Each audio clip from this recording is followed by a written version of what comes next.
Hi, this is Michael Jai White. You're listening to Martial Arts World Radio with Joseph Clark.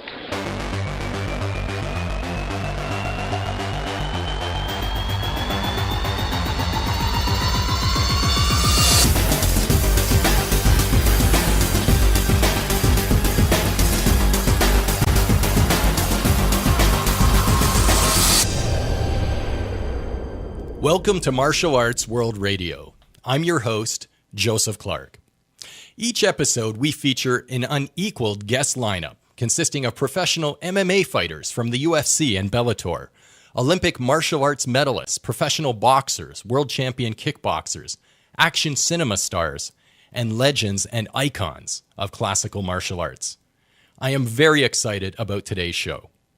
Our guests will be Bellator and UFC fighter CHEICK KONGO, Olympic Tae Kwon Do medalist MARK LOPEZ, Marvel and DC comic artist Joe DELBEATO, who has drawn Iron Fist, Chuck Norris Karate Commandos, Batman, Deadpool, and many more, and boxing former world heavyweight champion RAY MERCER. This week's inspirational quote is from Aristotle and goes as follows: "We are what we repeatedly do. Excellence, therefore, is not an action, but a habit." Aristotle, 385 to 323 BC. UFC fighter Chad Laprise will be conducting a seminar at Phoenix Performance Center in Mount Forest, Ontario, Canada on February 18th at 1 p.m. You can attend for only $50, and it goes from 1 p.m. to 4 p.m. Check out www.phoenixcenter.ca. That's Phoenix, CENTRE.ca for more info. CHEICK KONGO is a French heavyweight mixed martial artist and kickboxer who fights in Bellator MMA currently and formerly had 18 fights in the UFC.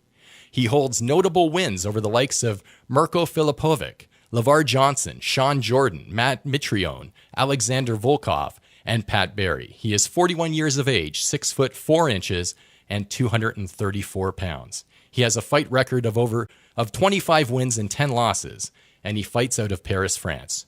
CHEICK will be fighting Ollie Thompson at Bellator 172, taking place February 18th in San Jose, California.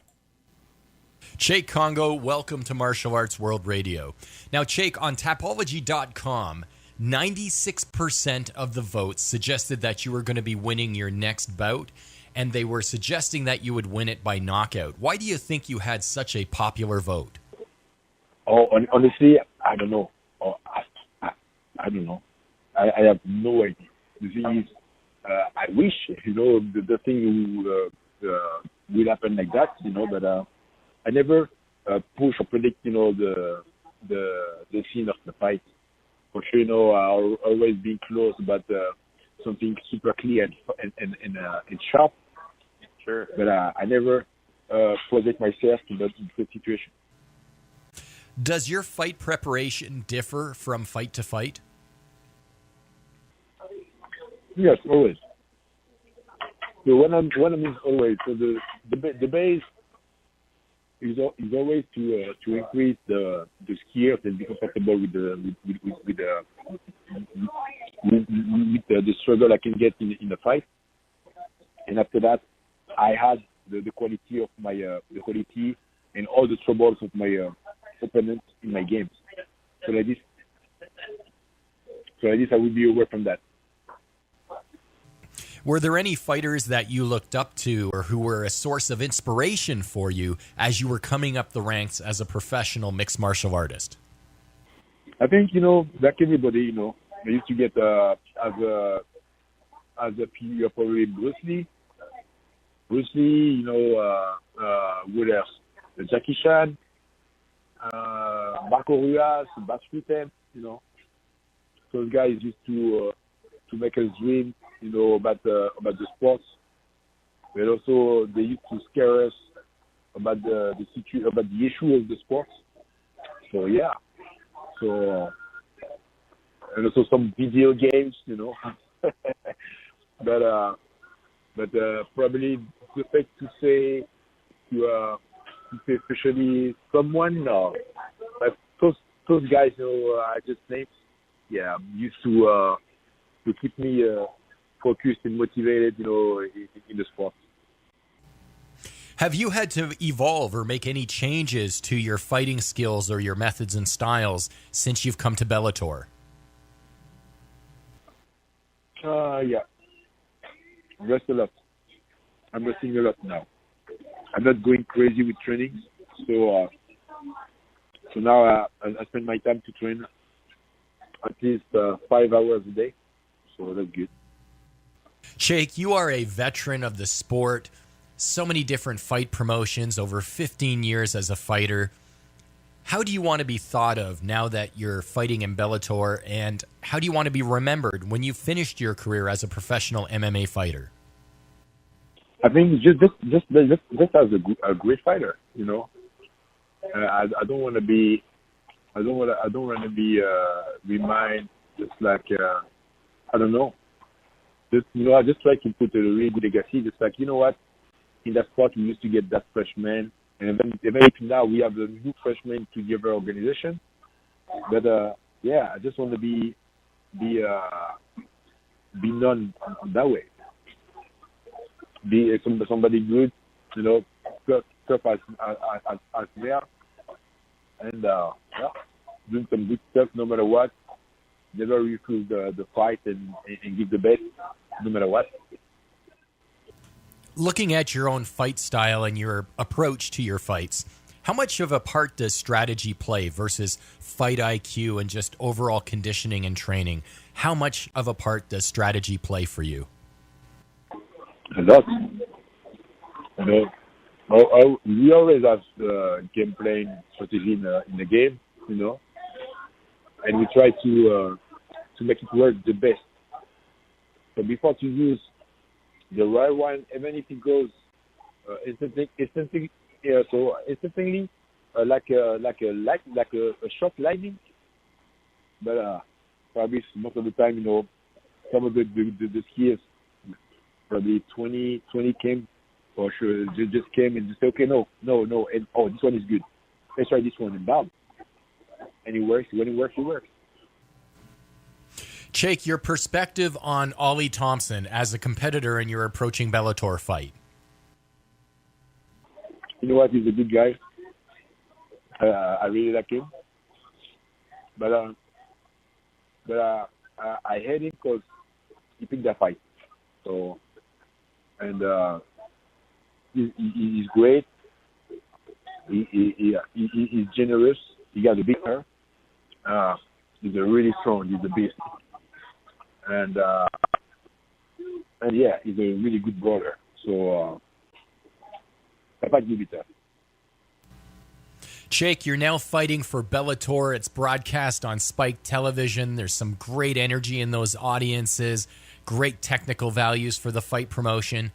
Are you seeing noticeable differences between fighting for Bellator versus fighting for the UFC? No, I think, you know, so we give the opportunity to supporters, fans, and public to know who's who, and also he gave us also the opportunity to spread the brand, and spread ourselves, to be known by anyone. Because for sure, you know, for some reason with UFC, people have to pay the pay-per-view. I mean, if they're making the free, even if they have the free channels, but you know, that's good for anyone. You have had a distinguished career fighting all over the world. Do you notice a difference between fighting opponents from Europe versus MMA fighters in North America? No, the difference is about, you know, the partner.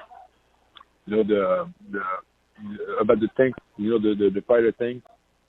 Here is better, but with the years, you know, the fighter tank used to improve everywhere in the world. Because now we don't need especially to go to Brazil to train to have a really good coach, or going to United States or anyone. So now everybody used to be allowed and aware about the sport. So everybody used to start and increase their own skills. So they always have somebody, you know, who can lead the leg for some fighters to be great. You have also had a very rich foundation of martial arts, starting from your youth when you were training in Savate and Kendo and karate. How much of that comes to the surface today in your present-day martial arts style? So the good thing is, I know what is dedication.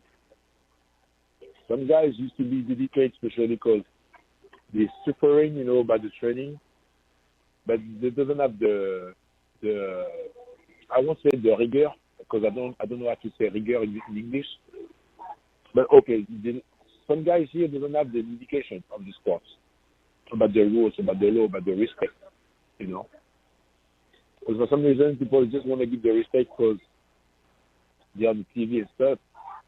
But at the end, they're still acting like an asshole. The thing is, about my own experience, I always respect no matter what my opponent. So I won't say anything. We can disgrace him or something like that because I don't have to talk like this. And it would seem that you moved back and forth between kickboxing, Muay Thai, and MMA. What was the motivation for that? The thing is, I didn't move from professional kickboxing to MMA. I moved from MMA to Muay Thai, and from Muay Thai to MMA. So that's something that can surprise people, but that's what happened. I didn't came from Muay Thai, but I came from MMA. Before to be known as a Muay Thai artist, I was an MMA, and for sure at this time MMA wasn't allowed in the country. I used to do different fights in Holland, Russia, stuff like this, and none in France. And after that, when I used to carry so much injuries because my joints and stuff, I was like, okay, what I could do because I'm not able to perform very well as a MMA artist. I think Muay Thai. And from Muay Thai, after that, I used to be in trouble because I was interested to go to K1 fight. And after that, I used to get one of my best friends used to introduce me with UFC. And from that, I signed with them. And even before, because when I was doing MMA before Muay Thai, I used to be contacted by UFC. But at this level, so when they came to me, I wasn't really familiar with English. Even when I came in, I wasn't that too. But at this time when I came, I have more people around to guide me in that way. Cheikh, this will be our wrap-up question, and I thank you for your time. On fight night, when you step into the cage and you're facing Ollie Thompson, where will your thoughts be? What will you be thinking about? Win. Easy. It's going to be win. I have to win. Not for people, for myself. For myself and all the eyes I got from the Almighty. That's it. CHEICK KONGO, thank you for your time, and we wish you the very best of success on fight night. No, you're welcome. Thank you very much for your time. Thank you. This has been an interview with Bellator and UFC fighter CHEICK KONGO. This is UFC fighter Jason Sago. You are now listening to Martial Arts World Radio with Joseph Clark. For those of you listening to Martial Arts World Radio while on your phones, tablets, or laptops, be sure to check out www.bobwallworldblackbelt.com. That's bobwallworldblackbelt.com, the world's foremost martial arts online community.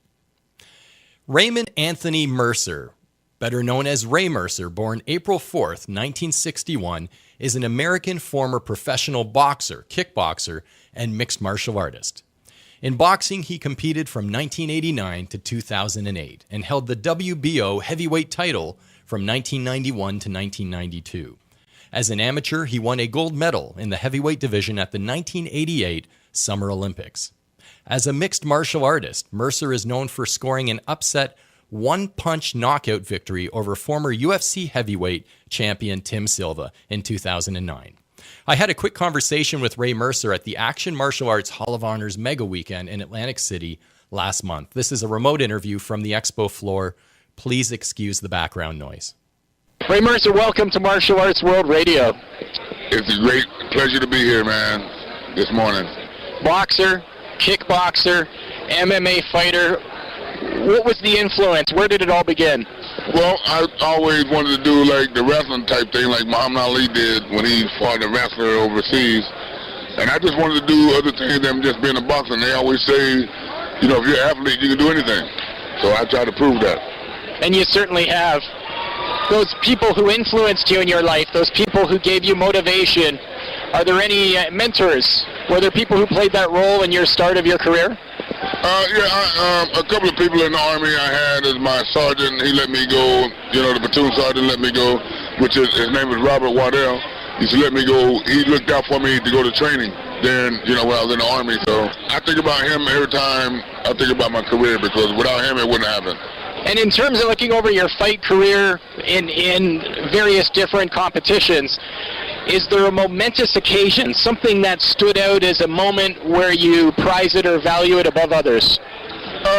When I won the gold medal, man, it was, you know, it was amazing. It was something that, you know, everybody dreamed of, is fighting for their country, and you know, I was able to do that. So I think that's the one.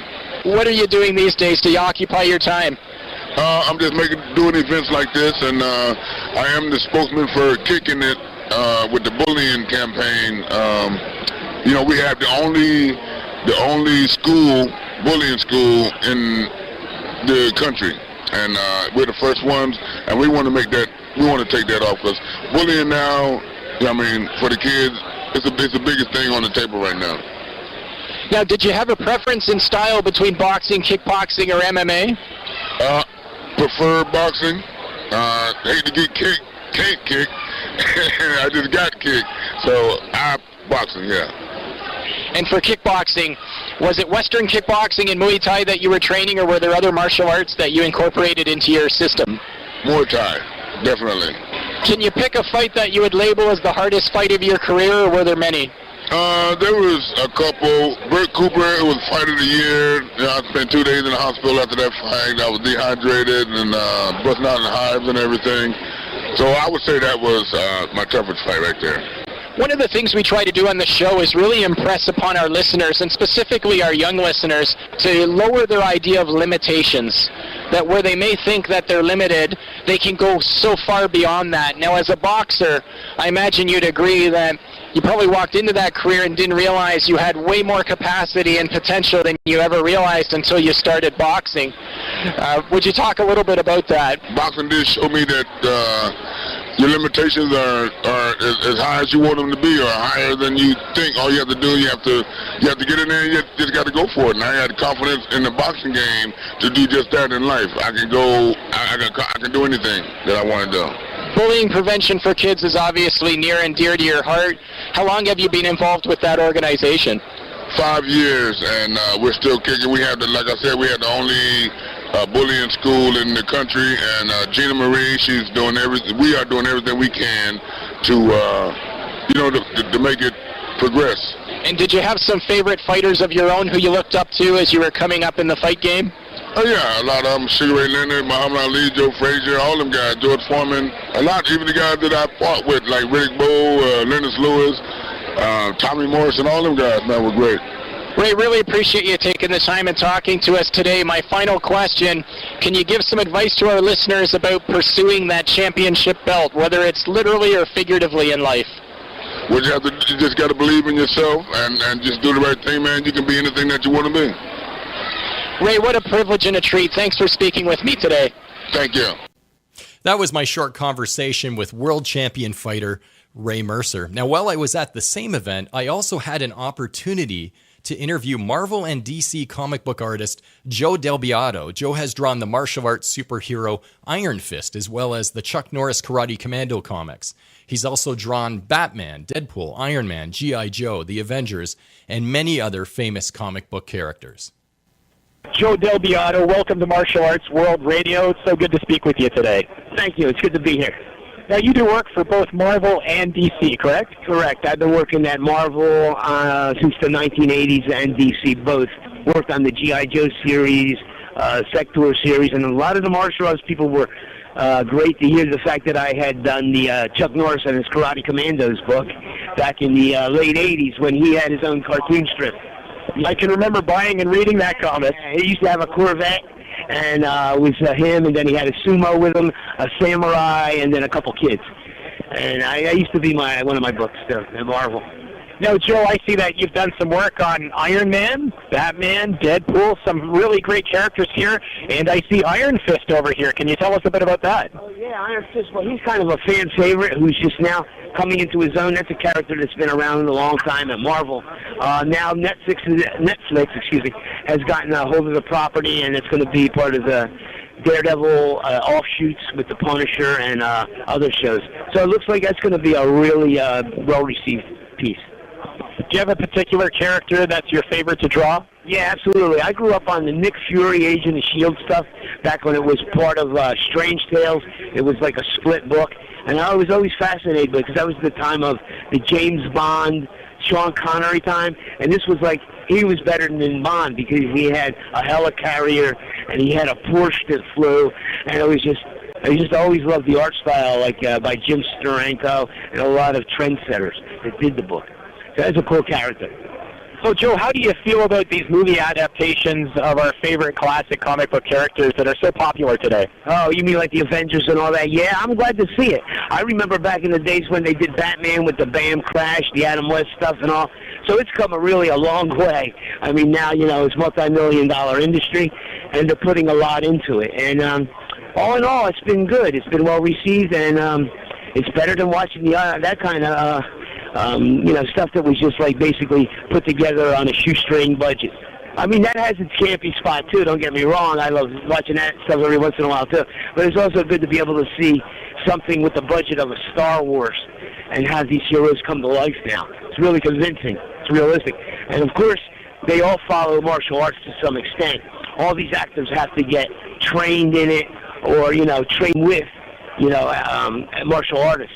So it's good to see that too, It's like it's brought the whole thing back under focus again. When you're drawing martial art characters, such as Iron Fist or other characters, how are you modeling it? Are you taking a look at images, or do you have live-action models? I have like G.I. Joes that I compose, or there's different film books you can go through and all. It's a series of different concepts. Just whatever's going through my mind at the time, try to research it and come up with the right answer for the problem. And Joe, in terms of, and I'm going to get really deep here, comic books have been around for a really long time, and I really believe that a lot of we can thank comic books for a lot of our literacy, especially in young men, young boys who might have found it challenging and boring to read chapter books in school, and yet they use comic books to learn how to read. So do you think in its own little way comic books is helping to heal the world?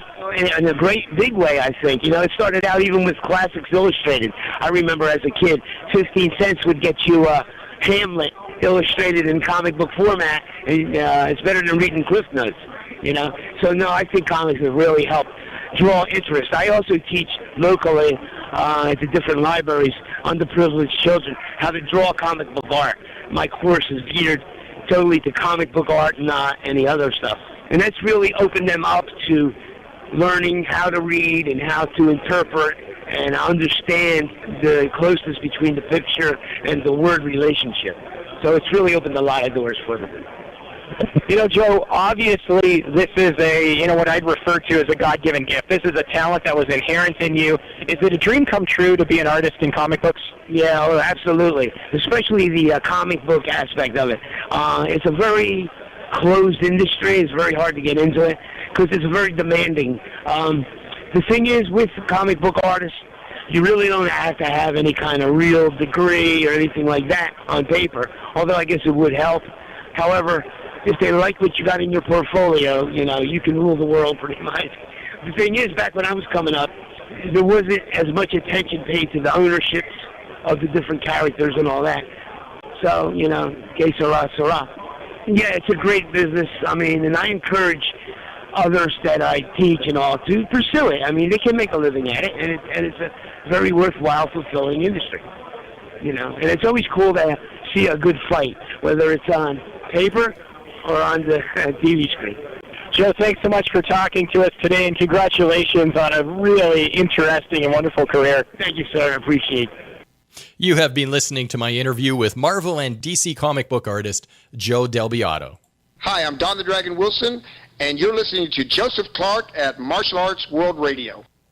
UFC fighter Chad Laprise will be conducting a seminar at Phoenix Performance Center in Mount Forest, Ontario, Canada on February 18th at 1 p.m. You can attend for only $50, and it goes from 1 p.m. to 4 p.m. Check out www.phoenixcenter.ca. That's Phoenix, CENTRE.ca for more information. The Lopez family is an Olympic martial arts success story.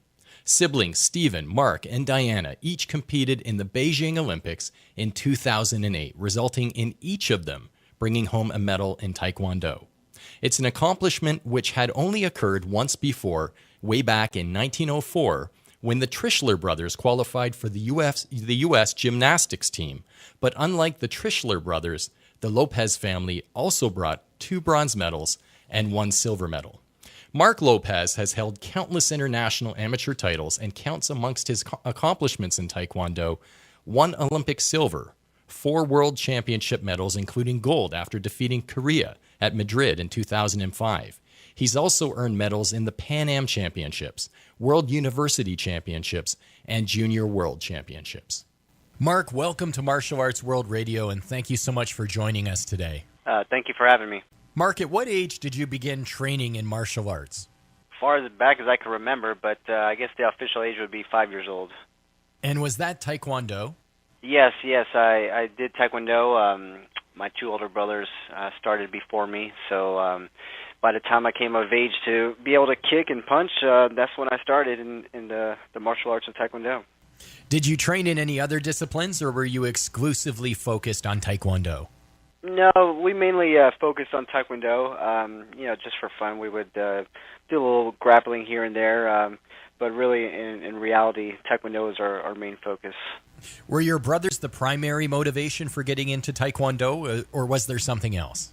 Like I said, I started as early as I started school, so at that age, you really don't really think about it. You just go with the flow and do what your parents and your older siblings are doing or telling you to do. So at that time, like I said, I was just going with the flow. But as the years went by, and I actually understood what was going on, and I started winning tournaments, and I was having fun and doing things like kicking and punching that I wasn't supposed to be doing at school, which I enjoyed, and it was a lot of fun. So I did it because I love to compete, and I love to kick and punch.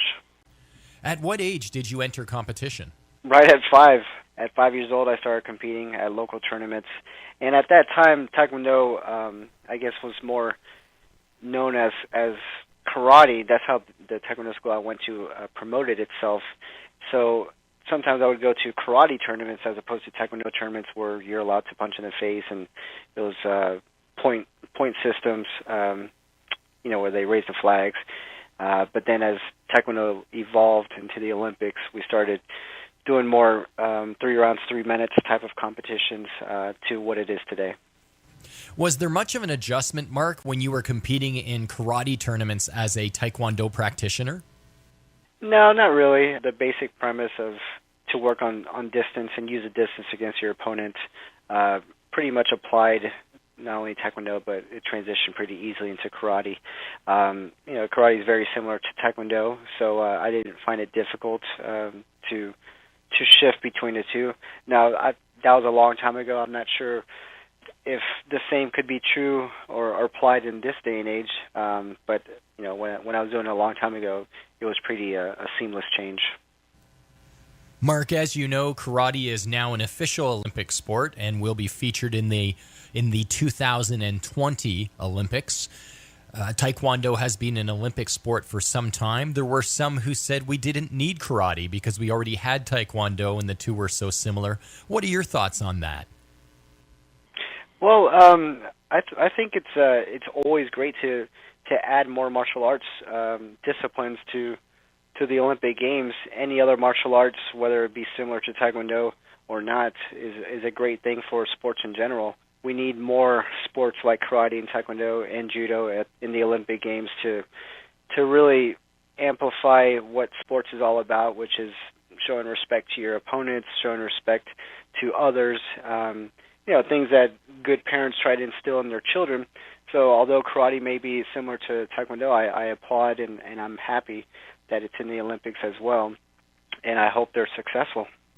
Mark, would you please walk us through your story and experience competing and qualifying for the Olympic team? Sure. Well, as I said, I started Taekwondo at 5, and I didn't make my national team till I was 17 years old. My brother made his first Olympic team in 2000, and I was able to witness him winning his Olympic gold medal in Sydney. So at that point, I told myself, one day I'll be there with my brother, and in my mind, I was going to be there in 2004. But unfortunately, my weight class wasn't picked, so I wasn't able to go in 2004. So, I've been training my whole life for a while, and finally, I had my opportunity in 2008. And having to overcome loss after loss, over the years between 2000 and 2008, it was a huge victory for me to make the Olympic team. Not only for myself, but being able to make the Olympic team with my brother Steven and my sister Diana and my brother Gene as our coach. That in itself was a dream come true, and we're super excited. And I was just proud of my family and myself, and honored that I was able to get the opportunity to represent the greatest country in the world at the Olympic Games. Gosh, I have goosebumps, Mark. I mean, what a story to have the entire family involved and your sister involved as well, and your older brother coaching. I'm sure there's other families that were competing simultaneously in the Olympic Games, but what a story. Yeah. I mean, we did our research, and I like to understand.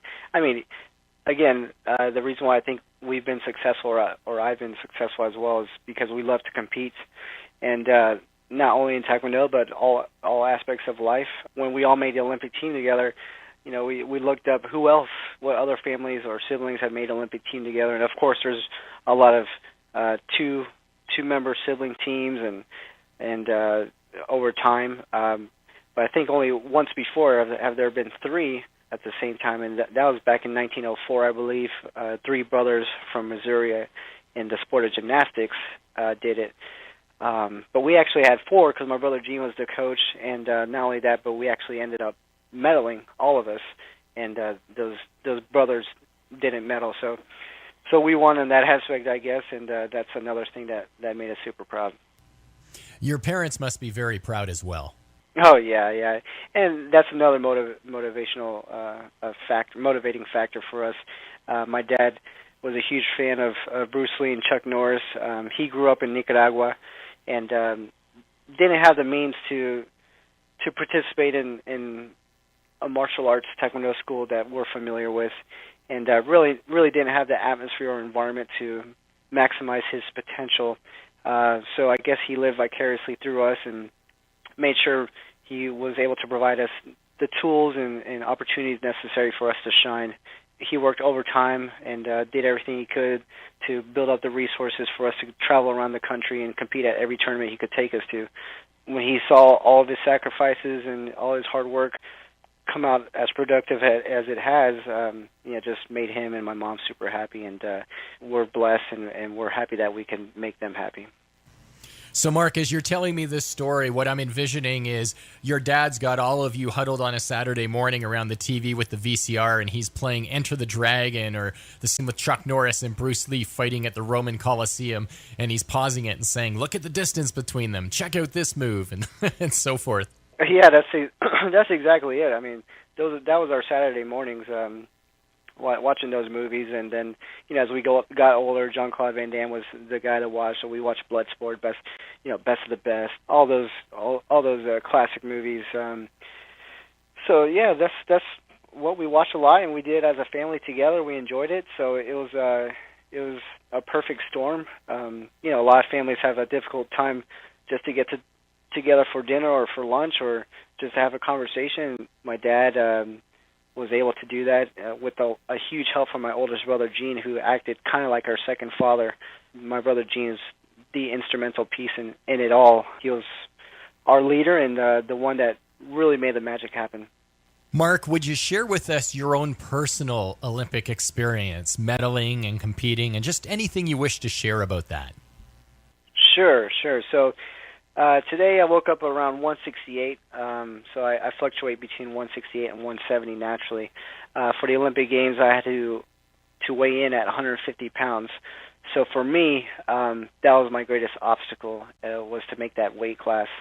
So as you can imagine, I had to work out extra hard and eat extra little just to make that weight class. The last day, I had to lose about 7 pounds, so I had to lose water weight. I had to go in the sauna and shed those pounds.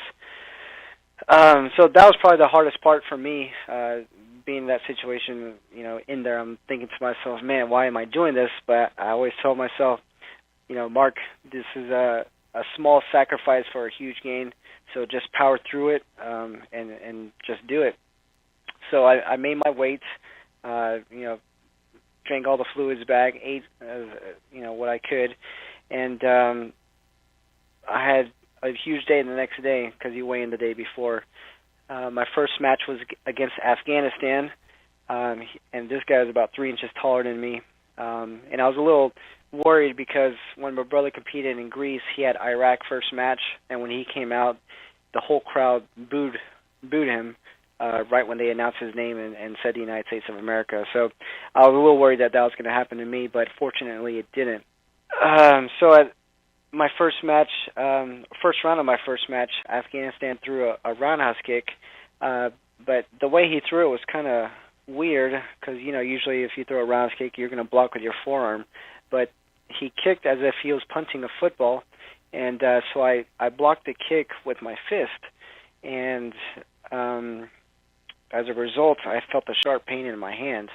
And usually I never feel pain when I'm competing because the adrenaline rush and you're just not even focused on that. But I felt that, so I was thinking to myself, oh man, something's off. So after the first round, I go back in the coach's chair. My brother hands me the bottle of water, and I was going to reach with my left, but I noticed my left hand was shaking, radically. So I took it with my right. I ended up winning the match miraculously, and after I told my brother, hey, Gene, something's wrong with my hand. So we went to the doctor, and the doctor touched it real quick, and he said, yeah, it's broken. So I was like, oh, great. Worked all this way, and I sacrificed so much just to start my match or my day with a broken hand. I told myself, you worked your whole life for this moment, suck it up, wrap it up, and go out there. So they gave me a shot, kind of masked the pain a little bit, and I made sure not to let any of my opponents know that I was hurt. So my next match was against Peru, and it happened to be one of the people that we trained with in Houston. His name is Peter Lopez. So it was kind of awkward finding my friend at the Olympic Games, but kind of cool at the same time. But I ended up beating him, and then I fought Germany next match, and I beat him.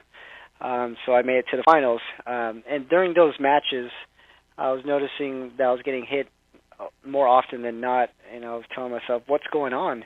In my mind, I didn't think the hand was bothering me, but after video review, the next couple of days, I noticed that I was moving my left hand out of the way to protect it and allowing myself to get hit. So subconsciously, I was protecting my hand. Anyways, the last match was against Korea.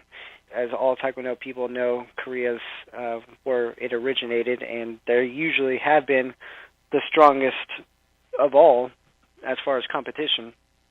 And so it was going to be a tough match for me. He was, I believe, the current world champion in the bantamweight division, but I was very confident and felt in my heart and in my mind that I was going to win that gold medal. I'll just jump to the end. With about 10 seconds left, it was a tied match. We're exchanging kicks here and there, and he kicks with a roundhouse kick to my backside, and I counter with a defensive roundhouse kick. And I felt like I scored the point, but when I looked at the scoreboard, his point comes up and mine doesn't. And if you look at the video replay, you could tell that I touched his chest sector and he didn't really hit mine. But they gave him the points, and I lost the match in the last 10 seconds. And of course, I was very upset. And as they called my name to get my medal, I stood on the first place podium for a couple of seconds, just to feel how it would be to be on the first place stand. But anyways, I ended up getting on my side of the podium, and as they put the medal around my head or my neck, I was still upset and disappointed, because in my mind I was going to win that gold medal. But I took a moment and told myself, listen, Mark, you're at the Olympic Games. Your friends and family are here watching you. You worked your whole life for this moment, and you won a silver medal at the Olympic Games. So be happy, be grateful, and thank God for the opportunity He's given you, and smile. So that's what I did. I raised up my head, and I smiled and looked at that silver medal, and I thought it was one of the most beautiful things I've ever seen in my life, and that was it. Mark, I got to tell you, you're a class act, and I believe you did the right thing, and how you handled that situation, you should get a gold medal for, let alone the fact that it sounds like you really felt that you, in your heart, that you won. Oh, yes, sir. Yes, sir, I did. I did. That's something that my brother Gene and my family and I tell myself, that as long as you feel you've given a gold medal performance, keep your head up. Keep your head up and walk up with pride. And that's all you can ask yourself for. Let's talk about this one a little further, okay? Because you're representing your country.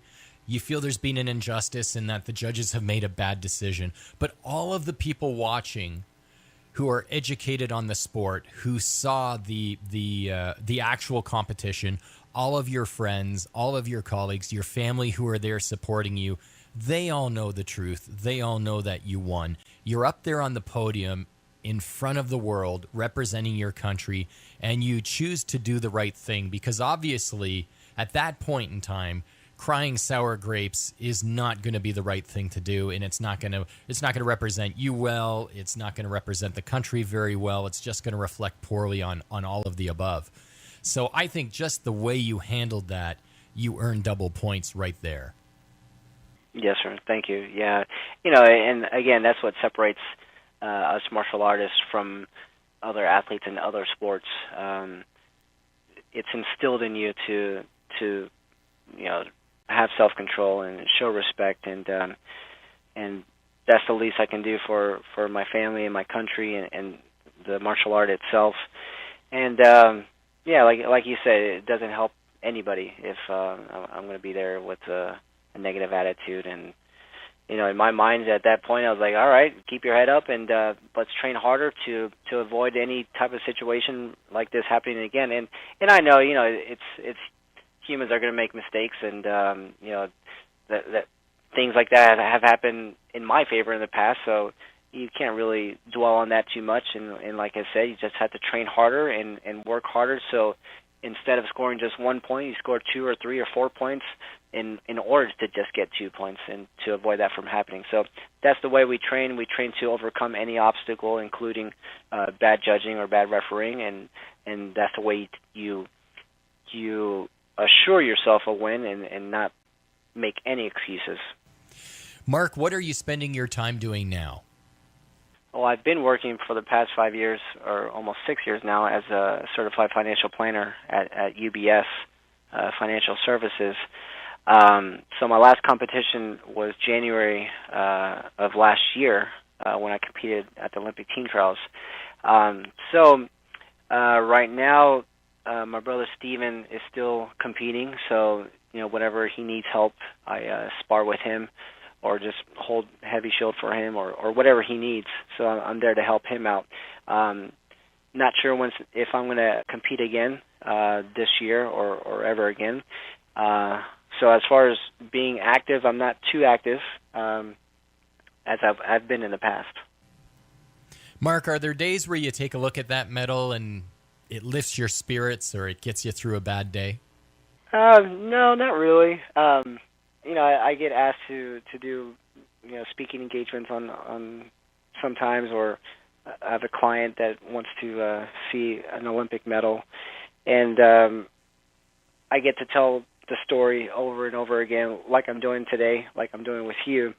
And at that point, I remind myself of what I've accomplished and relive the moment, and it just makes me happy. And what also makes me really happy is when I'm able to inspire people and make them feel proud of me and what I've done for the U.S.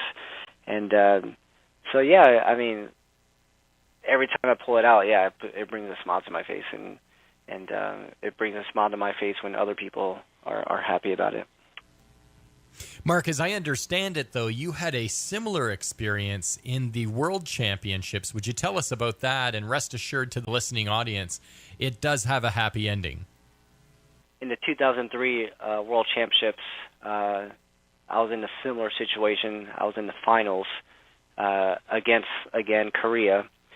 And at that time, my brother Steven was the only American to ever win a gold medal at the World Championships for the United States.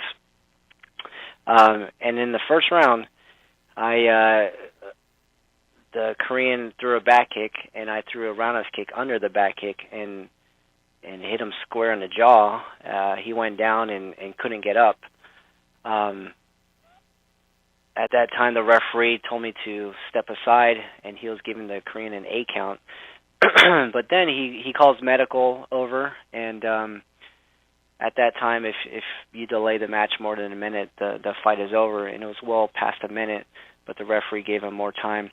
And then after a while, after he gives the guy time to recuperate, he looks at me and gives me a full point off for supposedly I kicked him on the ground. Anyway, I thought at that point I was going to win the match, but totally ended up being the opposite situation result. And I ended up losing the match by a point, I think.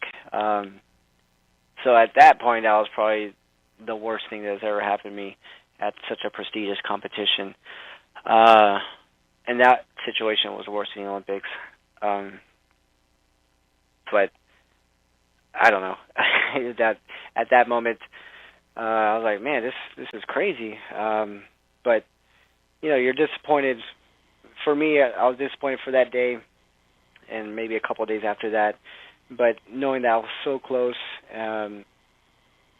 again, I tell myself, hey, listen, keep your head up, man. Be proud of what you did. You know in your heart you won. Go back out there, train harder, and you'll get the results. And it happened to be 2 years later at the World Championships in 2005, I had Korea in the finals again, but this time I was victorious, and I won the elusive World Championships, and I became only the second American to ever win a World Championship gold medal. And no other American to this day has accomplished that feat besides my brother Steven and I. Mark, well-deserved, well played, and it would just seem that with these international competitions and sport martial arts, there's so many different aspects and variables that do come into play. Politics are always going to be in play. There's going to be variables you can't control. What you have to focus on is what you can control and do everything you can to make the probability of you being victorious or successful that much higher. So that's what you need to focus on, and that's what you should be happy or upset about. If I didn't train hard enough and I lost because I didn't do my best, then I'm going to be even more upset and disappointed with myself and only blame myself. So that's the way you got to look at life. You can either look at it in a positive way or a negative way, and I choose to look at it in a positive way. Mark, there's much that we can take away from this interview with you today. I know for myself what I'm going to take away is your statement. If you put on a gold medal performance, you can hold your head up. Let's remember that. But my very best to you and your family, and congratulations. You all have very much to be proud of, and we thank you for taking the time to speak with us today. Thanks, sir. I appreciate it, and thank you for letting me tell my story, and good luck to all the listeners out there, and keep your head up and work hard and sacrifice, and at the end of the day, you will get what you achieve for. This has been my interview with Olympic Tae Kwon Do medalist Mark Lopez. Upcoming guests for our future episodes of Martial Arts World Radio include Christine Bannon-Rodriguez, karate champion in forms, weapons, and fighting. In fact, she won first place in all three at the same competition, twice in a row. We also have martial artist better known as a professional entertainment wrestler, Ernest the Cat Miller. Orlando Rivera, world champion kickboxer, will be joining us, along with another interview with world champion Cynthia Rothrock, and also celebrity martial artist and very accomplished martial artist Michael Jai White, and the UFC's Chad Laprise. These are all interviews that are going to be taking place in approaching episodes of Martial Arts World Radio. In the last recent interviews, we've had Dan Severn, Sasha Mitchell, Gary Alexander, Shawnee Carter, and Kerry Hiroyuki Tagawa. And of course, today's guests, we've also had Chuck Zito, by the way. We've had some great guests this past year, and it's just getting even better every episode. Be sure to tune in. So 7 o'clock p.m. Eastern Standard Time, you can connect with us on Facebook, Twitter, Periscope, and YouTube Live for live video streams from our studio. Or, of course, you can listen by live streaming at www.mawradio.com. Choose Listen Now at our website, and that will bring up a listing of any of the FM broadcast stations where you can catch us, the times on their schedules. Also, if you wish to download or stream us, you can do so at iHeart, at TuneIn, iTunes, and we also have a free app at the App Store for iPhones and iPods in which you can download it and you can listen to us 24/7. We do have a 24/7 channel that you can listen to on Apple TV and at TuneIn as well. So thanks for listening. Martial Arts World Radio is distributed worldwide on a network which includes broadcast stations, internet radio stations, podcast platforms, listen-on-demand channels, and social networks. If you would like to add your station to our network of over 60 affiliates worldwide, or if you wish to sponsor the show, reach out to me by email at producer@mawradio.com. Be sure to check us out at www.mawradio.com and follow us on Facebook, Twitter, LinkedIn, and YouTube by following Martial Arts World Radio. I'm Joseph Clark. Until next time, wishing you safe travels.